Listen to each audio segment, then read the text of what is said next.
Welcome to my another video. আজকে আমরা যাচ্ছি মোহাম্মদপুর বছিলা। কেন যাচ্ছি, কাদের সাথে যাচ্ছি, অল্প কিছুক্ষণের মধ্যেই আপনারা জেনে যাবেন। সো ভিডিওটা অবশ্যই শেষ পর্যন্ত দেখুন। আমার বউকে নিয়ে এটাই ফার্স্ট বাইক রাইড। সো অনেক এনজয় করেছি, অনেক মজা করেছি, যদিও আই ওয়াজ স্কেয়ার্ড বিকজ আমার কাছে মনে হচ্ছিল যে আমার আত্মাটা আমার পিছনে বসে আছে। দ্যাটস আমি ড্রাইভ করার সময় অনেক বেশি প্রবলেম ফেস করছি সামটাইমস, বাট আলহামদুলিল্লাহ উইদাউট এনি হ্যাসেল আমরা সেফলি পৌঁছাই গেছি আমাদের ডেস্টিনেশনে। বাই দ্য ওয়ে, আমাদের ডেস্টিনেশন ছিল অক্সি স্পোর্টস অ্যারেনা। আমাদের স্লট বুকিং করা ছিল 9:30 থেকে 11টা, দেন 11টার পরে 12টা পর্যন্ত swimming. Unfortunately I was late because of traffic jam and unknown road.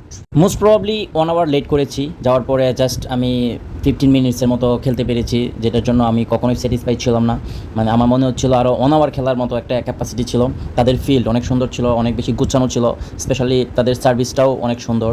So আমি এই ফিল্ডের ফ্যান হয়ে গিয়েছি। ইনশাল্লাহ ভেরি সুন আবার যাব এখানে গিয়ে ফুল টাইম ফুটবল খেলবো। Honestly speaking, I am passionate about sports, to be more specific football.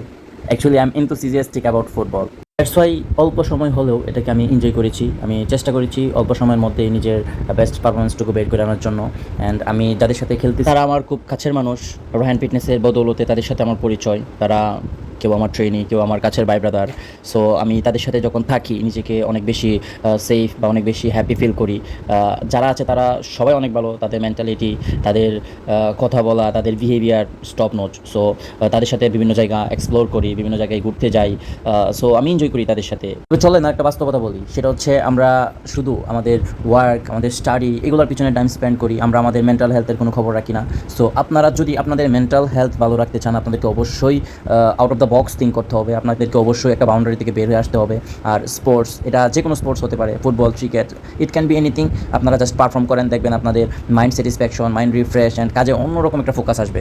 So আমি রিকোয়েস্ট করবো সবার প্রতি, প্লিজ আপনারা আপনাদের মাইন্ড রিফ্রেশ করার জন্য বা মেন্টাল হেলথ ঠিক রাখার জন্য বাইরে ঘুরতে যান, খেলাধুলার সাথে যুক্ত থাকুন। Okay, come to the point. Actually খেলার জন্য টাইম কম পেলেও সুইমিংয়ের জন্য কিন্তু অনেক টাইম পেয়েছি।